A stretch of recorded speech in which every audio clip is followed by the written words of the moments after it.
tentang good vibes, good life. Jadi getaran yang baik, gimana getaran baik itu seperti apa, dan itu akan mempengaruhi namanya good life, hidup yang baik. Nah, hari ini kita akan mencoba untuk mengulik, untuk membahas yang mungkin selama ini kita bertanya-tanya, urip sing apik koyo piye to? Nah, insya Allah nanti di sore ini kita akan ketemu jawabannya, ya. Sebelum dimulai, sebagaimana biasa, Bapak Ibu, maka tolong yang bawa HP itu bisa di silent, diketarkan, sehingga acara ini tidak terganggu hanya gara-gara HP kita bunyi.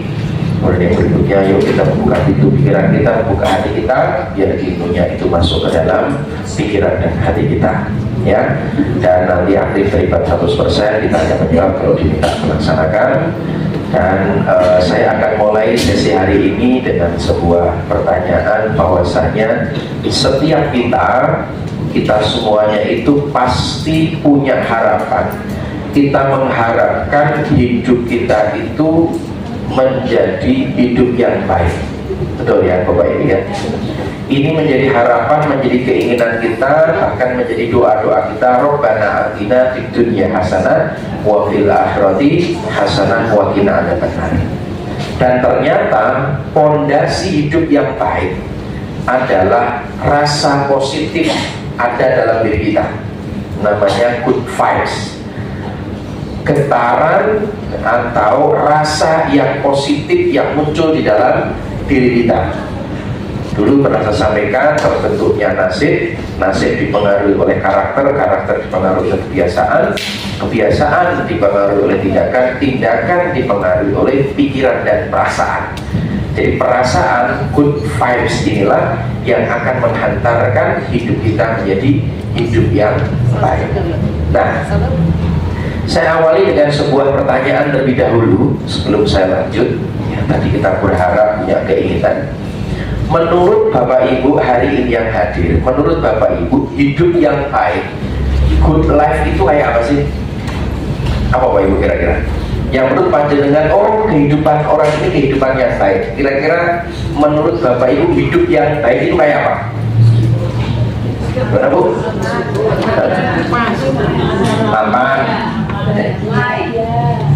bahagia, nyaman, terus jalankan keimanan dengan baik. Yang lain, yang bapak-bapak, menurut panjenengan hidup yang baik itu kayak apa sih?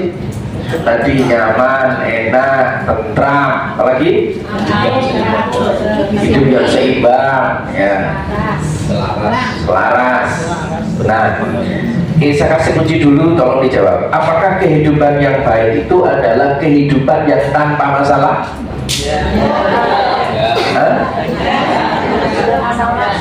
Berarti kalau kehidupan yang baik, hidup yang tanpa masalah, berarti hidup yang baik berarti banyak masalah.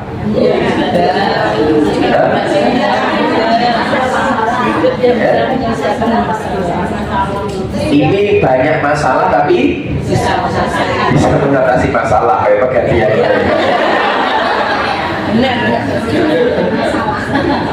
Yang lain kira-kira apa nih? Ya, jangan sampai kita punya kepikiran hidup yang baik, hidup yang tanpa masalah, hidup yang baik-baik saja, enak-enak saja, lempeng-lempeng saja. Apakah seperti itu? Nah, kalau tidak, yang benar gimana?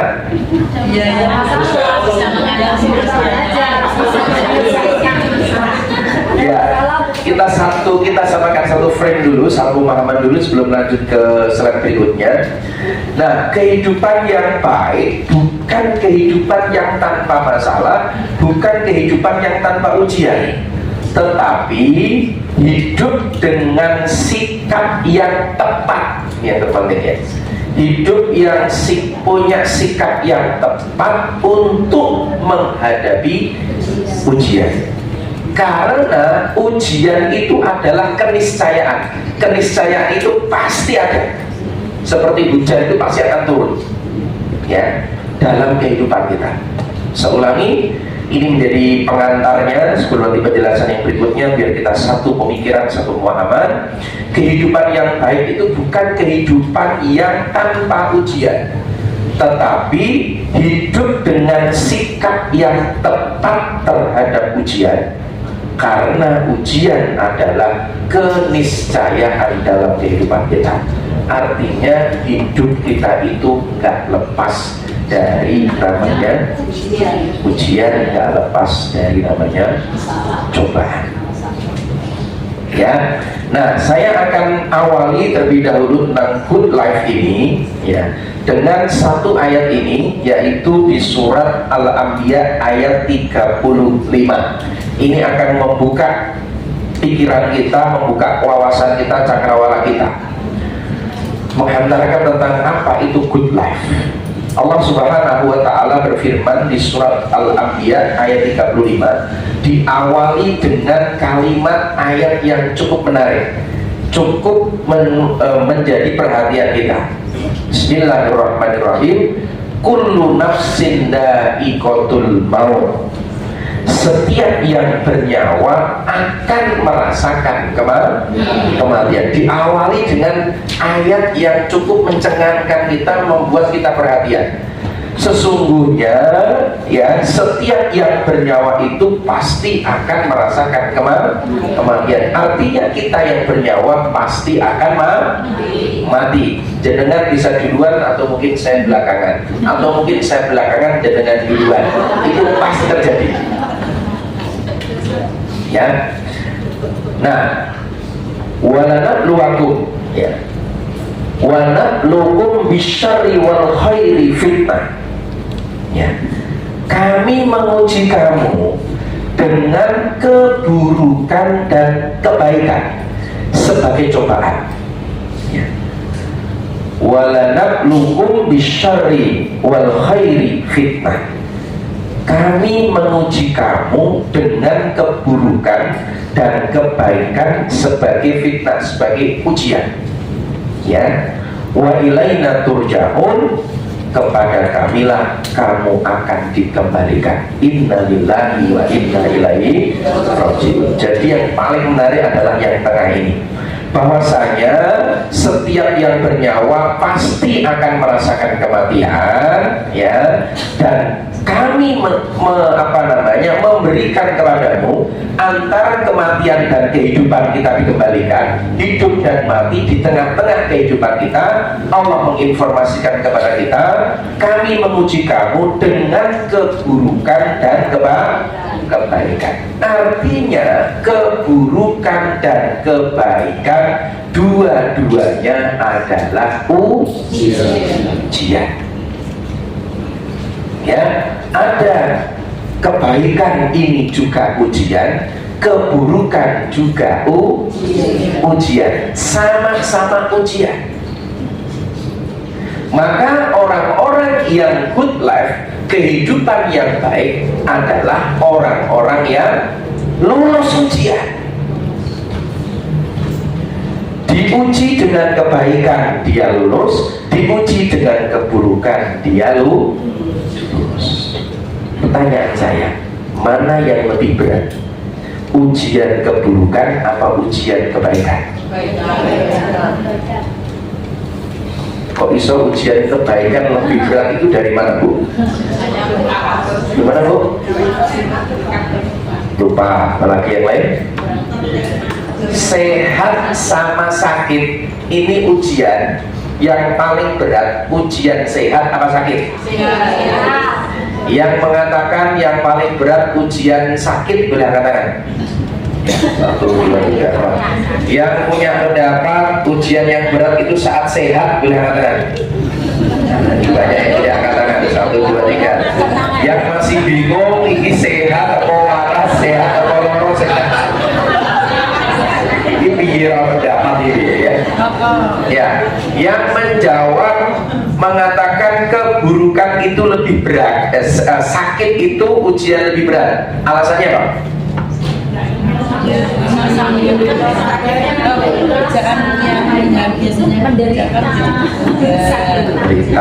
Sakitan. Yang berpendapat bahwasanya sehat itu ujian yang paling berat, boleh katakan tadi ya. Alasannya apa, Bu? Jadi sehat, lupa sama Allah. Terus iya, Betul ya. Jadi kalau menurut kacamata nafsu kita, ujian yang berat itu sakit. Itu pakai nafsu kita ya. Ya. Tetapi kalau menurut para ulama, ujian yang paling berat itu saat sehat. Kenapa? Karena orang yang berbuat kemungkaran, orang yang berbuat kedoliman, orang yang berbuat maksiat, iki yang paling banyak loro apa sehat? Orang yang banyak kemungkinan maksiatnya sehat apa sakit? Sehat. Maka para ulama mengatakan yang paling berat itu ujiannya adalah ujian kebaikan, ujian saat kamu sehat itu. Karena orang yang sehat itu kecenderungannya berpeluang, berpotensi untuk melakukan kemaksiatan lebih besar daripada yang sakit. Meskipun yang sehat juga banyak yang dilakukan untuk kebaikan. Itulah kenapa sabar itu ada 3 tingkatan. Sabar yang paling rendah, sabar saat ditimpa musibah. Sabar dalam diuji dengan sakit, itu level bawah. Sabar dalam menimpa musibah, itu ternyata levelnya paling bawah. Level kedua yaitu level sabar dalam menjalankan kebaikan, sabar dalam berbuat baik. Yang paling tinggi adalah sabar dalam meninggalkan kemaksiatan, meninggalkan kemungkaran. Iki sing paling abot. Saat awake sehat, duite ono, kekuasaan ada, ya kan? Semua sumber daya ada. Bisa nggak kita ini menahan diri untuk tidak bermaksiat? Iki sing paling abot. Karena nek wong loro kon ninggalke maksiat gampang. Awake ra kuat kok. Loro kabeh kok, betul ya? Betul ya? Ini loh. Ya, dua-duanya ini adalah ujian. Kelapangan rezeki ujian, kesempitan rezeki ujian. Mana yang tak benar? Lapang pas sempit? Kenapa lapang paling berat?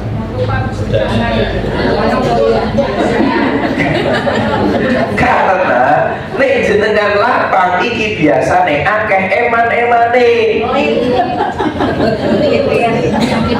Ya kan? Ini yang terjadi. Dua-duanya adalah cobaan ujian. Maka kehidupan yang baik, dan sebagaimana saya tulis di awal, kehidupan yang baik bukan kehidupan yang tanpa ujian. Kehidupan yang terbaik adalah ketika kita punya sikap yang tepat untuk menghadapi ujian. Saat kita diuji dengan keburukan, sikap kita tepat. Saat kita diuji dengan kelapangan, sikap kita juga tepat. Itulah good life. Gila Bapak Ibu. Jadi selama ini mungkin kita memandang uripe wong penak yo, punya jabatan, duite akeh, di mana punya popularitas, kira-kira dicaci dengan dipuji. Itu kira-kira enak mana? Dicaci. Saya ngomong dicaci tak ngene iki terus tenan ya. Itu bapaknya dua tenan ya.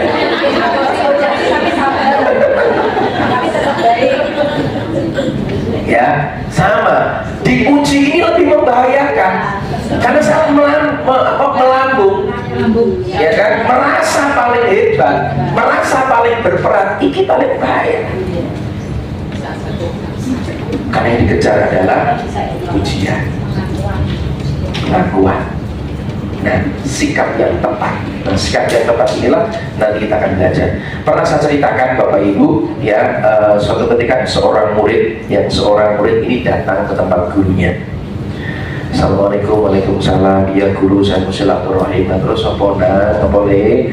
Ya guru, aku mau curhat, mau sharing, minta solusi. Gimana? Dia curhat, dia menceritakan tentang permasalahan kehidupannya, masalah pekerjaannya, masalah rumah tangganya, ya kan, masalah keuangannya. Singkat cerita, sang murid ini berkeluh kesah kepada gurunya, ya, berkeluh kesah tentang kehidupannya. Di sini ngeluh terus. Guru gurunya cuma dulu sambil mantau-mantau, oh gitu ya nanti, oh ya, itu ya oke ya. Nah, setelah sang murid ini bercerita panjang kali lebar, sang guru ke dapur ngambil ya satu toples namanya garam. Garam satu toples itu diambil dijikuk cakup segini lah ya. Kemudian ngambil ditaruh di sebuah gelas. Taruh di gelas, kemudian gelas itu dikasih air, kemudian diaduk. Setelah diaduk, sang guru berpesan kepada muridnya, tolong kamu minum air ini. Diminum guru, iya, kamu minum air ini. Kemudian sang murid mengatakan sami'na wa ata'na, karena perintah gurunya dia manut. Ya, dia minum, apa yang terjadi? Asin. Asin guru, asin guru, asin. Oh asin ya, iya asin guru, asin. Ya, garam satu kepel taruh di gelas, dikasih air diaduk, asin. Kemudian sang guru mengajak muridnya untuk ke belakang, karena kebetulan guru ini rumahnya di lereng gunung, dan di belakang rumahnya itu ada telaga. Telaga yang besar, yang bersih, yang jernih, yang airnya jernih di pagi hari. Kemudian sang guru mengajak sang muridnya ke tepi danau ini. Ya, kemudian apa? Guru ini mengambil satu genggam garam, ditaruh kemudian di danau, di telaga itu. Kemudian beliau ngambil kayu, kemudian diaduk-aduk dengan menggunakan kayu. Tidak begitu lama, kemudian sang muridnya diminta untuk membawa gelas itu tolong ambil airnya, kemudian tolong kamu minum guru. Ya, diminum. Wah, sekali guru boleh ngambil lagi, boleh ambil lagi. Wah, segar guru, asin enggak asin guru. Nah, sang gurunya ingin memberikan pesan kepada muridnya, wahai muridku, sesungguhnya yang membuat sesak dadamu, yang membuat hatimu nyesek, yang membuat dirimu masalah, bukan karena masalahnya, tetapi karena dadamu yang sempit, wadahmu yang kecil, yang membuat dirimu nyesek, yang membuat dirimu banyak masalah. Aku banyak masalah, hidupku tidak beruntung. Itu bukan karena masalahnya, tetapi karena dadamu itu masih sempit, dadamu belum lapang.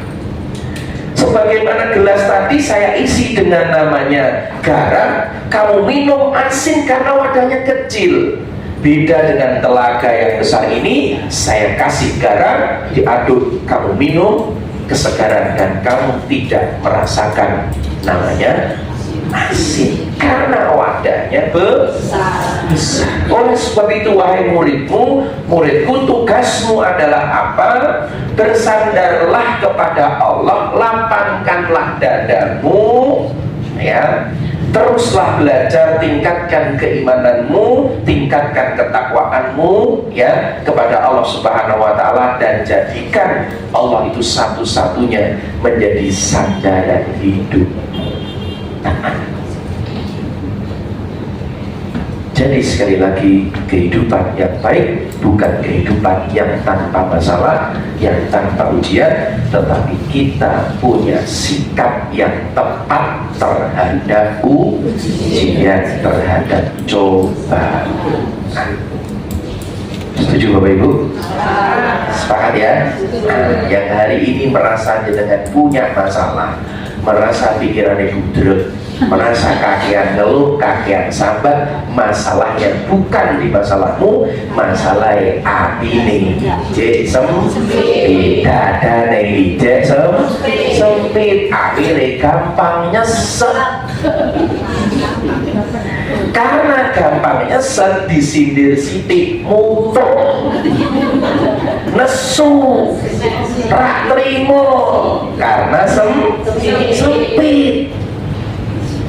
Karena getarannya masih banyak negatif. Ini Bapak Ibu, ini menjadi pengadilan. Oh, berarti ini loh keadilan Allah Subhanahu wa taala.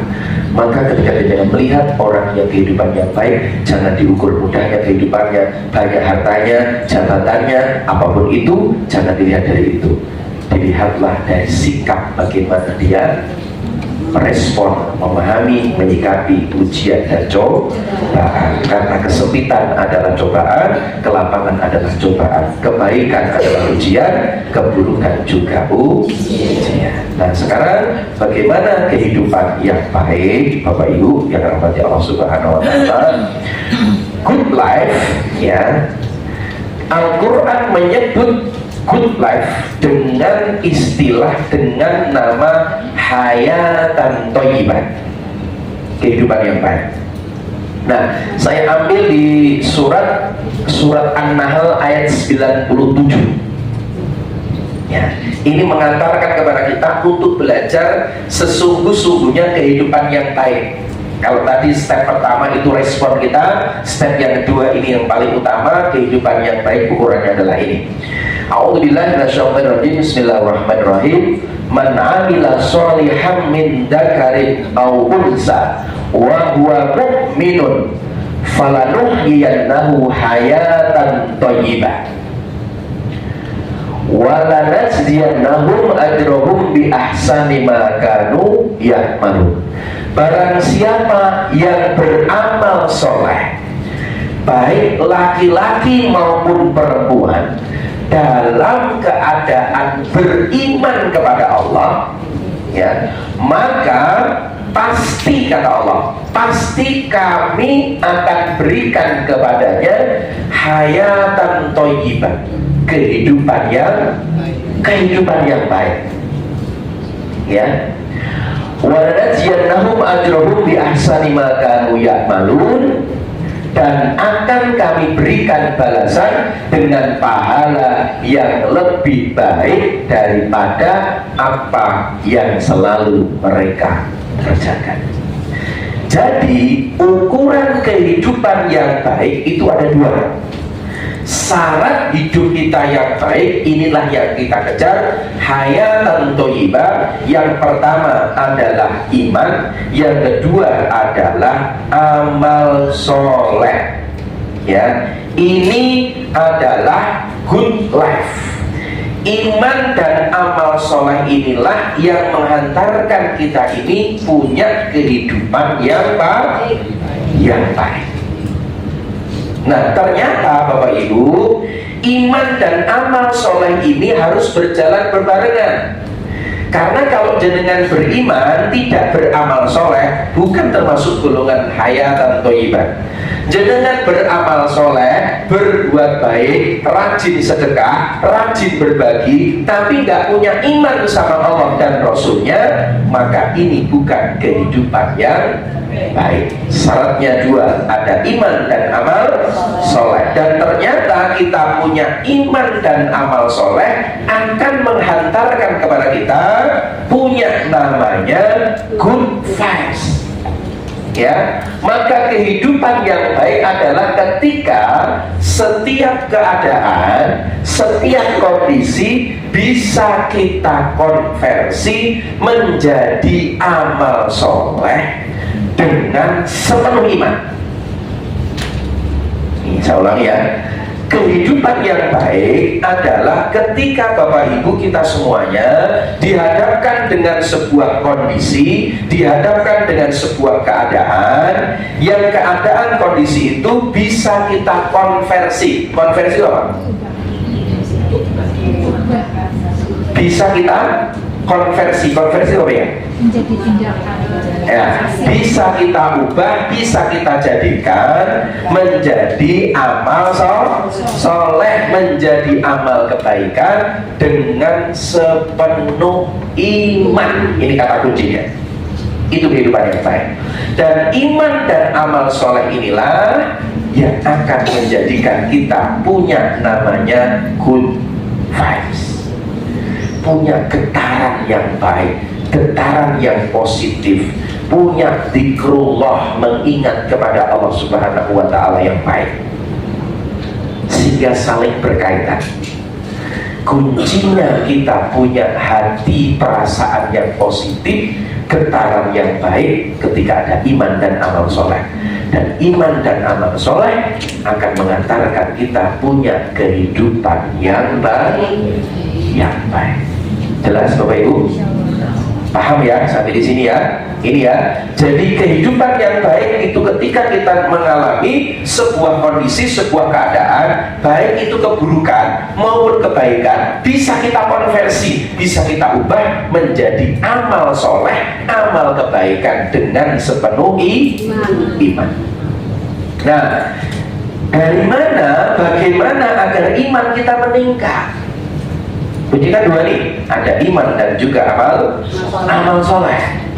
Nah, iman, syarat kita itu iman itu satu, maka memunculkan namanya iltizat al-akal, menyamankan akal. Ya, dan juga yang kedua adalah itminan, yaitu menenteramkan hati. Tanda kita itu punya iman yang kuat, iman yang kokoh, ada dua syaratnya. Satu namanya iltizam al-akal, menyamankan akal, dan yang kedua adalah itminan, yaitu menenteramkan hati. Maka keimanan Bapak Ibu tidak datang ujuk-ujuk, enggak.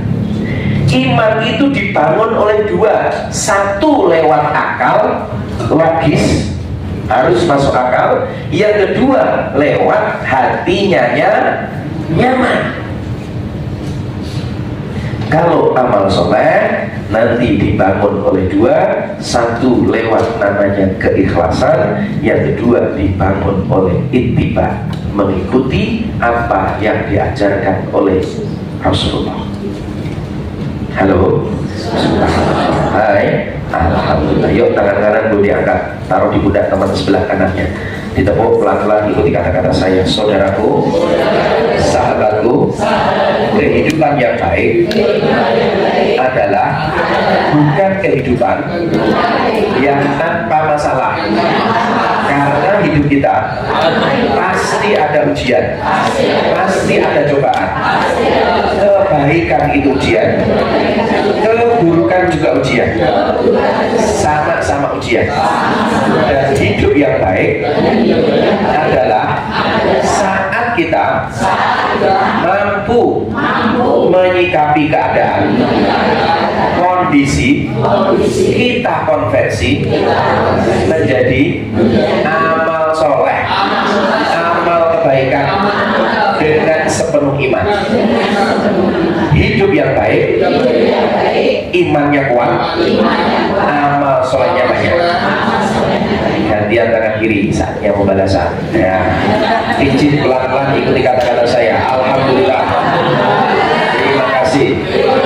Aku sudah diingatkan.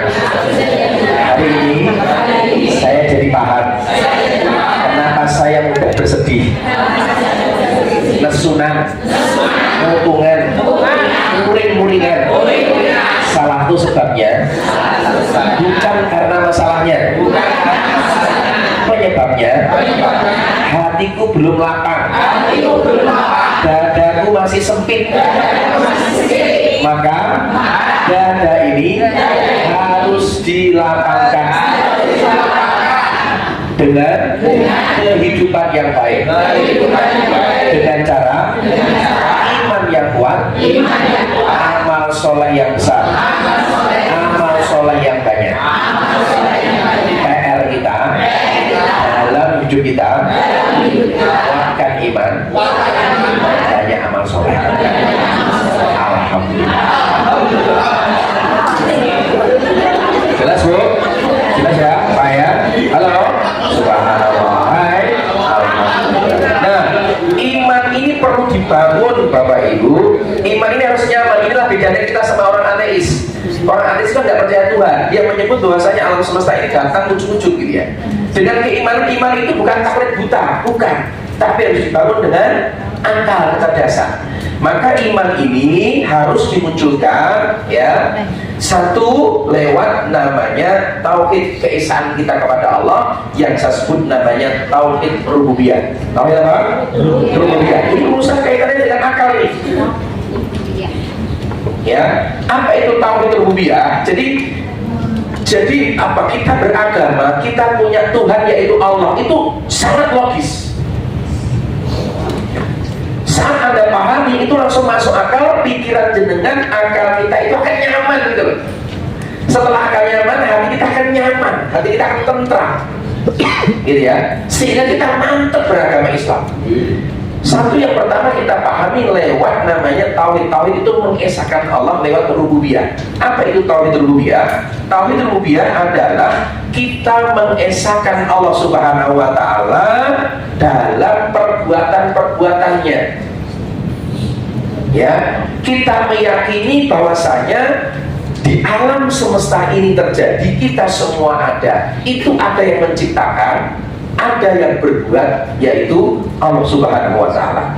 Hanya Allah yang mencipta, hanyalah Allah yang mampu mencipta, hanyalah Allah yang mengatur, hanyalah Allah yang berkuasa.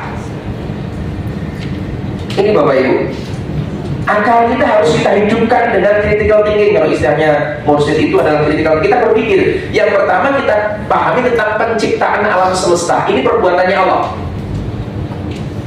Ya, hari ini ada ada sound di sini. Ini mesti orang sing ndokok, betul ya? Sepakat ya? Sepakat ya? Jadi alam semesta ini ada, pasti ada yang menciptakan. Gak mungkin ujuk-ujuk. Orang ateis itu berpikir kehidupan ini terjadi ujuk-ujuk tiba-tiba harus ngono wae. Akal dia gak nyaman dia. Hatinya gak tentram dia sebenarnya. Gak mungkin lah. Kita lihat apa yang terjadi di alam semesta ini. Tidak ada yang kurang. Semua seimbang. Semua indah kita lihat. Gitu ya. Maka salah satunya Allah tunjukkan setiap pagi. Tunjukkan karenanya Allah. Biar kita bisa meyakini iki lho Allah sing nyiptaké. Pagi hari matahari keluar. Allah ya Rabbi. Allah seakan-akan mengatakan, ini loh karyaku, ini loh yang aku ciptakan, yang aku atur semuanya. Karena Nabiullah Ibrahim alaihissalam, dia mengetahui Tuhan lewat akalnya, bukan waktu itu ujuk-ujuk langsung dengan Allah. Enggak. Pertama kali ketika saat itu ya belum ada keyakinan dirinya kepada Allah, satu menyembah berhala, termasuk ayahnya yang membangun dan membuat itu namanya berhala, patung-patung yang disembah, ya kan? Maka saat itu Nabi Ibrahim itu mencari Tuhan. Berarti ada yang menciptakan alam semesta ini. Awalnya dia pagi hari dia melihat itu namanya matahari keluar. Ini kayaknya Tuhanku ini. Karena apa? Karena dia cahayanya terang. Malam mereka nggak mungkin kok sore hilang, muncul bulan. Kayaknya ini bulan ini kok paginya hilang. Enggak. Nah dari situ dia berpikir, berarti ada yang menciptakan, yaitu Allah Subhanahu wa taala. Maka melalui tauhid rububiyah dulu nih, Nabiullah Musa alaihissalam dia yakin sama Allah dengan tauhid rububiyahnya di Bukit Tursina di situ. Nabiullah Muhammad SAW mengetahui kagum dengan Allah ya, dengan tauhid rububiyah. Dengan apa? Ayat yang pertama adalah surat Al-Alaq. Iqra bismi rabbikal ladzi khalaq. Alladzi khalaq khalaqal insana min 'alaq. Bacalah dengan nama Tuhanmu yang menciptakan kamu. Maka Nabi Muhammad disuruh untuk mentadaburi tentang dirinya. Yang di manusia dibentuk dengan segumpal daging, segumpal darah, kemudian dia menjadi namanya manusia. Itu tauhid rububiyah. Pahami ini dulu Bapak Ibu. Kita menjadi paham bahwasanya ada yang maha mencipta, ada yang maha mengatur, yaitu Allah. Halo. Itulah saya pernah jadi inspirasi dari guru kita yang mengajar tentang tauhid rububiyah ini. Saya itu pernah ke tempatnya Mas Rifki, itu kan di kampung apa? Di bukan kabupaten, pasar Kopo, pasar ikan itu. Saya datang malam-malam sekalian saya tadabur betapa Allah itu luar biasa. Itu ribuan berton-ton ikan ditangkap oleh manusia. Gak ada yang makan ini, orang sini makan, orang sini makan iwan yang laut, orang betul ya, itu dikasih makanan oleh Allah, kita ngambil. Untuk urusan perutnya manusia, Allah siapkan ikan berton-ton untuk manusia hidup. Allah ya Rabbi, luar biasa ya Allah ya, hebat ya Allah. Itu namanya kita akal kita kuat. Oh iya ya, Untuk urusan perut kita disiapkan. Nanti sok pagi-pagi jenengan jam 12 jam 1 ke pasar Kaya Ngaru, ke Karangkayu pasar jual. Itu sayur-sayuran berton-ton, bertruk-truk datang. Untuk siapa? Untuk manusia. Untuk urusan perut manusia ini. Disiapkan karo Gusti Allah. Baca, ini perbuatannya Allah. Maka orang yang menghidupkan tauhid rububiyah akan mudah untuk nangis. Makan itu namanya semangka. Ya Allah, engkau hebat. Ini semangka buahnya besar, pohonnya kecil. Ini kapan nih pewarnane? Kapan nih banyune? Kapan nih pemanisnya? Ya Allah, engkau hebat ya Allah. Pernah nggak jenengan mikir Bapak Ibu? Kalau nggak jenengan mikir, maka keyakinan kita kepada Allah nggak meningkat. Maka yang pertama tadabbur dulu sampai jenengan tergila-gila. Ya Allah, kok hebat. Nanti ujung-ujungnya iman jenengan kuat. Wah, amal soleh kencang dulu. Kita amal soleh nggak kuat gara-gara apa? Karena imannya rapatnya kuat. Gitu ya. Ya Allah, kok hebat. Matahari kau keluarkan, galaksi bintang. Allah ya Rabbi, ada siang ada malam. Inna fi khalqis samawati wal ard wa ikhtilafil laili wan nahari la ayatin lil albab. Sesungguhnya penciptaan alam semesta langit dan bumi dan bergantinya siang dan malam, di situ adalah tanda-tanda kebesaran Allah, tanda-tanda ciptaannya Allah bagi orang yang ulul, yang mau mikir. Ayo mikir gitu. Jelas Bapak Ibu? Mohon maaf sekali lagi bagi Bapak Ibu yang hari ini berkeluarga, yang sudah puluhan tahun tapi belum punya keturunan. Padahal jenengan sudah menikah dengan cara yang sama, menikah berhubungan suami yang sama, tapi kenapa ada yang belum dikasih keturunan? Karena Allah punya kuasa. Allah yang punya kuasa. Ketika Allah belum berkehendak, nggak jadi ya nggak jadi. Itu Allah yang mencipta, Allah yang mengatur, Allah yang menguasai. Ini tanda perlu kita baca. Ini baik. Ya, naikkan iman kita. Maka kalau makan ditadaburi, nanti saya nggak tahu apa yang disiapkan oleh panitia makannya. Sebelum makan ditadaburi, Bapak Ibu, Allah ya, misalnya ada tempe. Ya Allah, tempe dari kedelai. Ya Allah, ya Allah, ya Allah. Ciptakan kedelai sehingga jadi kayak tempe kayak gini. Ya Allah, nikmat mana yang harus tak aduh. Itu tauhid rububiyah. Baca Bapak Ibu, meyakini Allah dengan perbuatannya, dengan ciptaannya. Setelah rububiyahnya mantap, yang kedua tauhid uluhiyah. Tauhid uluhiyah adalah apa? Adalah kita mengesahkan Allah dengan cara apa? Mengesahkan Allah dalam beribadah kepada Allah, satu-satunya zat yang wajib harus kita sembah, yaitu Allah Subhanahu wa ta'ala. Iya karena butuh, wa iya karena nasta'in. Setelah rububiyahnya jadi, ya Allah, ini loh kau ciptakan matahari, kau ciptakan bulan, bintang, kau ciptakan manusia, ya kan? Urusan perut diciptakan ikan, diciptakan sayuran, mohon maaf, binatang ternak, sapi, kerbau, ya kan, kambing. Apa pernah kita kehabisan stok nggak ada kambing? Nggak pernah ada. Ya kan? Apa pernah jenengan dapat kabar bahwasanya hari ini kurbannya terbatas tahun ini karena kambingnya nggak ada? Ada?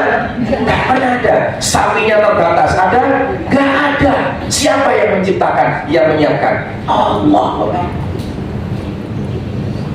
Setelah kita meyakini semua diatur oleh Allah, yang menciptakan adalah Allah, kita dalam kuasanya Allah, layak ini Allah tak sembah, layak Allah ini tempat aku meminta.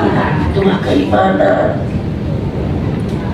Tulus kita menyembah Allah, satu-satunya yang kita agungkan, kita cintai, kita sayangi Allah. Ya, ini Bapak Ibu. Sehingga apa?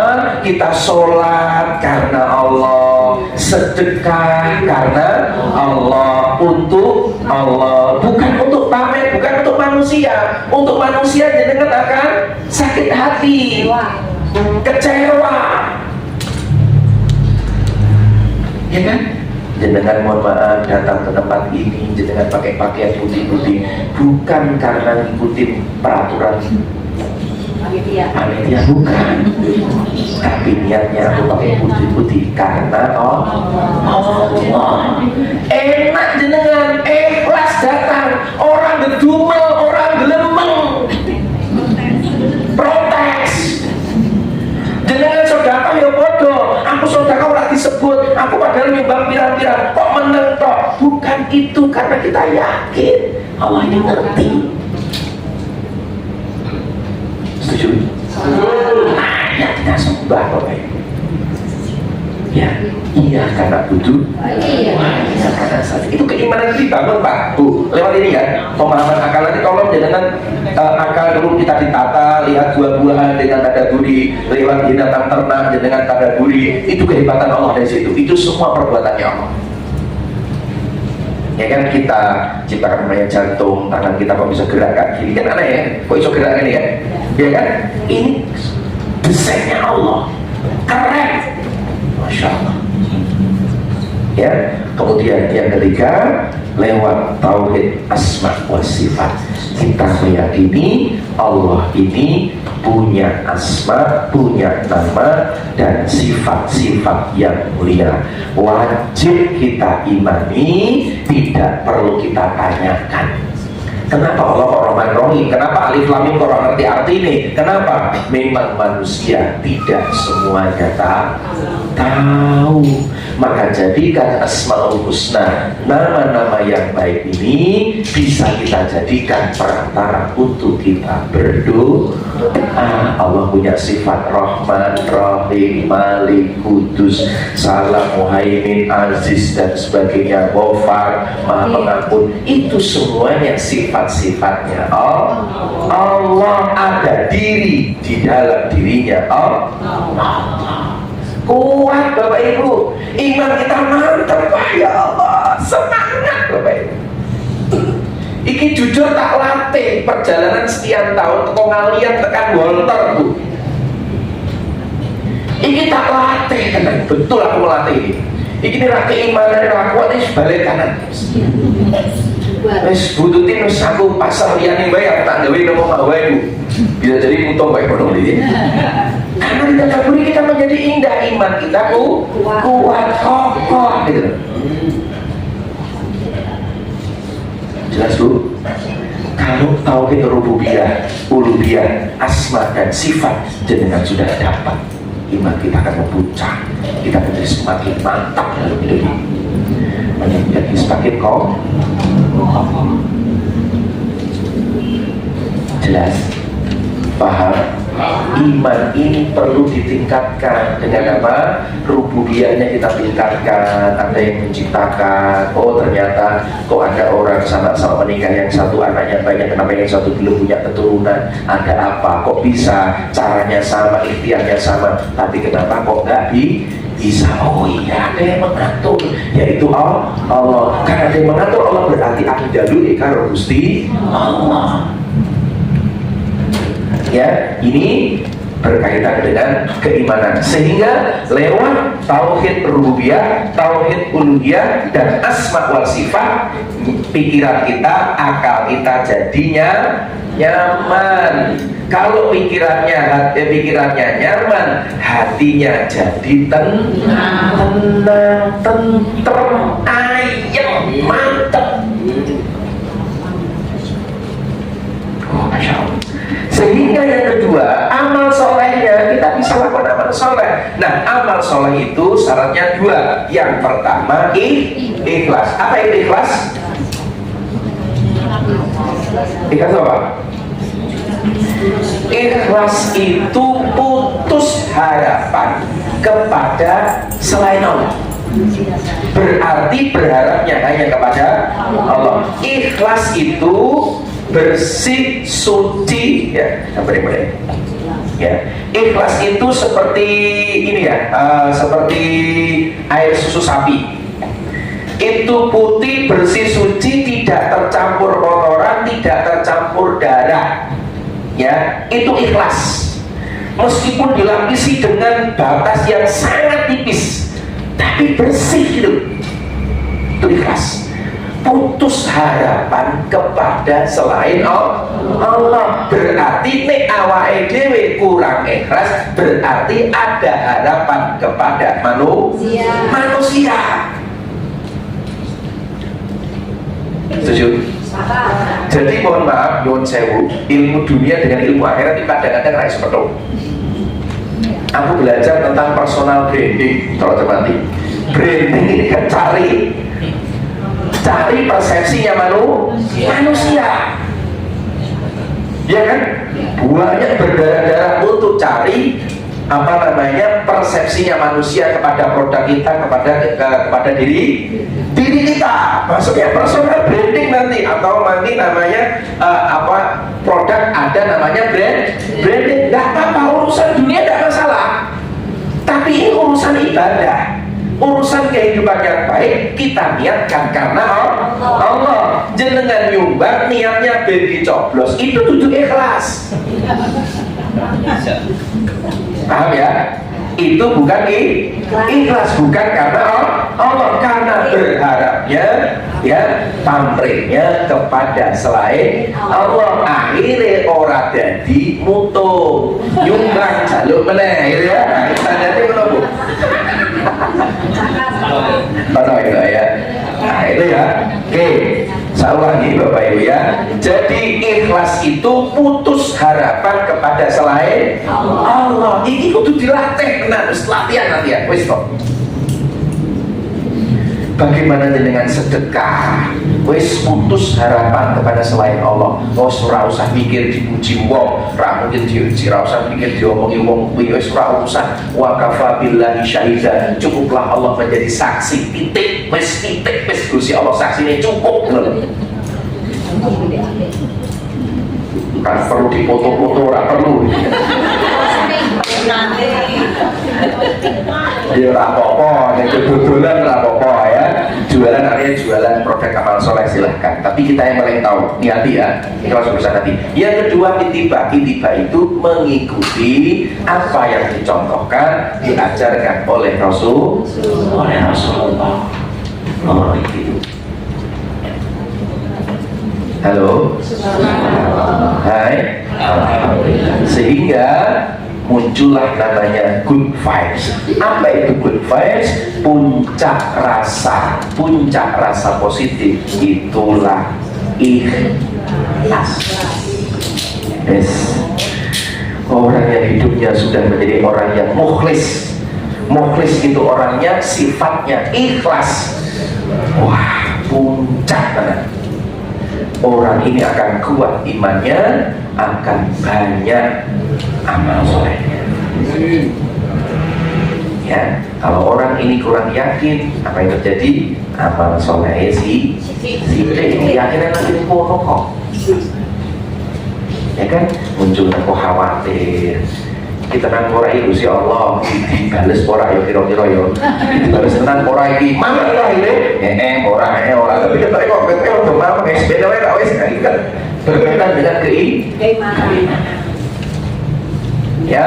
Nah, puncaknya rasa itu adalah ikhlas. Maka inilah kita belajar puncak rasa atau vibes ini adalah ikhlas. Bagaimana ikhlas itu para ulama mengumpamakan seperti air susu sapi ini, keluar jernih bersih, tidak bercampur kotoran, tidak bercampur darah, padahal hanya sekatnya hanya dari benda yang sangat tipis tapi tidak tercampur. Suci, murni, ya, putus harapan kepada selain Allah, hanya berharap kepada Allah. Nah, orang-orang yang ikhlas ini Bapak Ibu, apa dampaknya? Apa efeknya orang ini kok ikhlas? Ya, punya sinyal, punya energi yang positif berupa keikhlasan. Ya, yang pertama, orang yang ikhlas itu dampaknya akan peaceful. Peaceful itu akan bahagia. Hidupnya bahagia, hidupnya damai. Orang yang ikhlas itu yang nanti yang dicari adalah kebahagiaan, bukan kesuksesan. Nih, yang dicari adalah kebahagiaan, kenyamanan, kedamaian, bukan kesuksesan. Kesuksesan itu pencapaian. Karena banyak orang berdalih dia menuju hidup bahagia, tetapi sesungguhnya yang dicari adalah pencapaian, yang dikejar adalah kesuksesan. Karena dia mengejar kesuksesan, ora urusan halal haram, sikat wae, carane apik apa elek, ora urusan, sing penting aku sampai ke puncak, keinginanku tercapai. Bukan. Orang ikhlas cari adalah kebahagiaan, kedamaian. Kalau hidupnya dia sukses, alhamdulillah. Orang juga dia disyukuri, dinikmati baik. Karena banyak orang hari ini puncaknya mencari kesuksesan, tetapi dia tidak mendapatkan kebahagiaan. Karena bahagia itu syaratnya satu, yang kita lakukan itu benar, amal kebaikan, ya. Dan kesengsaraan itu syaratnya satu, ketika kita melakukan sesuatu yang buruk mesti tidak bahagia, hati nurani kita pasti menolak. Yang kedua, orang yang ikhlas itu adalah steady. Steady itu adalah stabil, mantep loh. Jadi orang ikhlas itu mantep, steady, kuat, kokoh. Ya, dan passionate. Apa itu passionate, Bapak Ibu? Adalah penuh semangat, penuh antusias. Wah, luar biasa. Ya, dan ikhlas ini kata ulama ada dibangun oleh 3 hal. Ya, ada 3 unsur membentuk hati yang ikhlas. Ya, 3 unsur membentuk ikhlas, yaitu beribadah melakukan sesuatu karena Allah, dibangun oleh yang pertama namanya mahabbah, yang kedua lewat namanya khauf, yang terharap, yang ketiga melakukan namanya roja, yaitu takut kepada khauf, roja, ya, mahabbah, ya, roja ada harapnya dan juga ada takutnya. Ikhlas itu berarti tidak punya harapan, kita punya harapan. Harapannya kepada Allah, cari perhatiannya Allah, takutnya hanya kepada Allah, bukan kepada istri. Mas Dini coba guyui istri bojo baru guyu. Bojo ini takdir pemilihan, ya Mas. Nah, jodoh ini takdir pemilihan.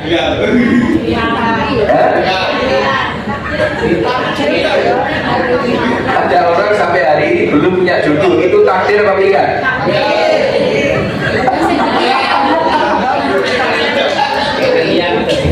Kalau ada orang yang menikah belum punya anak, itu takdir apa pilihan? Takdir apa pilihan? Takdir. Kalau ada orang hari ini belum menikah, takdir apa pilihan? Ini sing gue ngomong pilihan, oke ngomong takdir gitu. Karena pilihan, ada ikhtiar, ada usaha. Karena nikah jodoh itu adalah takdir ikhtiar. Takdir apa? Ikhtiar. Orang ngomong wes menikah jodohnya teko dhewe wis omah. Ya gitu ya. Halo, subhanallah. Hai, alhamdulillah. Jadi di dalam kita membangun rasa ikhlas kepada Allah, satu harus ada rasa cinta kepada Allah, harus ada roja, ada harapannya, mengharap kepada Allah. Yang ketiga ada takutnya hanya kepada Allah. Karena ada orang yang takutnya kepada istri, mengko masuk neraka nomor 1. Kenapa? Ditakoki, gue bener apa lu? Ya Allah, aku kan sholat, aku kan poso, ya Allah, kenapa kau masukkan aku ke dalam neraka pertama kali? Iya, karena dirimu ini tidak takut sama Allah. Aku takut sama Allah. Enggak, kamu takutnya sama istri dia. Bagus.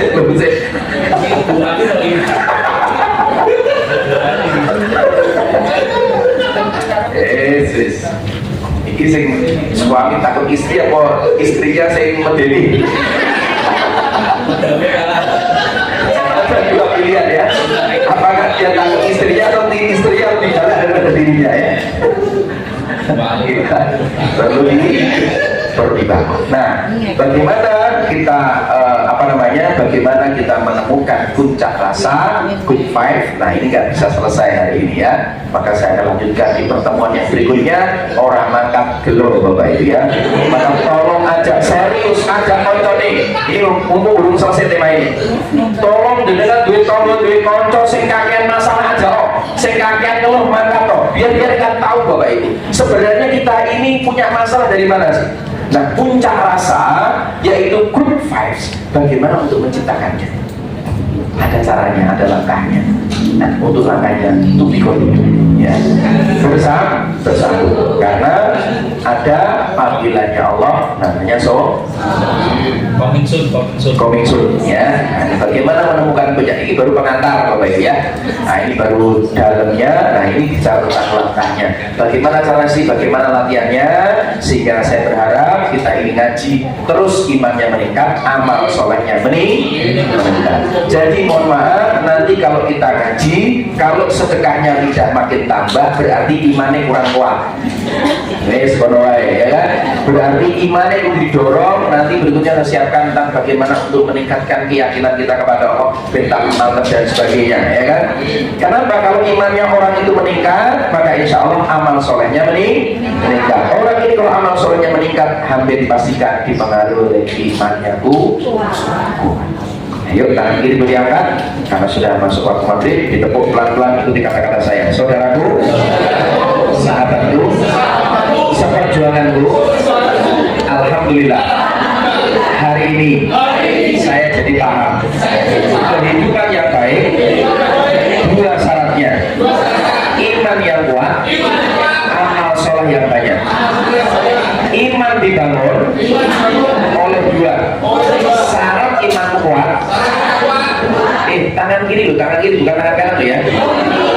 Oh, ceritanya gantian loh ya. Iman yang kuat syaratnya dua. Yang pertama, menyamankan akal, menenteramkan hati. Menyamankan akal dengan cara tauhid rububiyah, tauhid uluhiyah, tauhid asma wa sifat. PR-nya pulang dari acara tadabbur alam. Tadabbur alam, melihat alam semesta, ada yang menciptakan, bukan camping. Tadabbur alam kan camping ngomong itu. Bilo, ketika tadabbur, oh materi oh hebat ya Allah, maksudnya, ya kan? Kagum kepada Allah. Kalau ada pantai yang indah sore kemudian matahari, ya sunset, ada yang gambar, kira-kira akan muji nggak yang melukis itu? Luki, memuji, bahkan lukisannya harganya mahal. Kenapa? Bisa melukis mirip seperti aslinya. Kenapa jenengan memuji pelukis, menggambar cuma duplikatnya, tidak memuji yang mencipta, yaitu Allah. Maka PR-nya Bu, Pak, tauhid rububiyah. Maka tolong rububiyah dulu ya. Tolong nanti sebelum makan tadaburi. Nanti ada buah tadaburi, nasi tadaburi, ya. Ojo kekuangan kok wae, ya. Pelan-pelan nikmati. Yuk, tangan kanan diangkat, taruh di pundak sebelah kanannya. Pijit pelan-pelan, ikuti kata-kata saya. Alhamdulillah. Terima kasih. Kehidupan yang baik syaratnya dua: iman yang kuat dan amal soleh. Iman yang kuat dibangun oleh akal yang nyata, hati yang tenang. Amal soleh dibangun oleh dua hal: ikhlas karena Allah, putus harapan hanya kepada selain Allah, yaitu kepada Allah. Yang kedua, ittiba, mengikuti apa yang dilakukan oleh Rasulullah. Insya Allah hidup kita hidup yang baik, hidup yang beruntung. Caranya agar kita punya good vibes minggu depan ya. Alhamdulillah. Saya serius Bapak Ibu.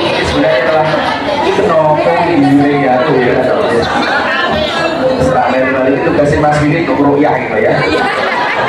Semoga bermanfaat Bapak Ibu. Siap-siap buka puasa. Sudah masuk ya? Mari kita buka puasa bareng-bareng. Bismillahirrahmanirrahim. Allahumma laka sumtu wa bika amantu wa ala rizqika aftartu bi rahmatika ya arhamar rahimin. Allahumma barik lana fi ma razaqtana wa qina adzabannar. Walhamdulillahirabbil alamin. Subhanallahi wa bihamdika asyhadu an la ilaha illa anta astaghfiruka wa atubu ilaik. Mohon maaf lahir hidayah. Assalamualaikum warahmatullahi wabarakatuh.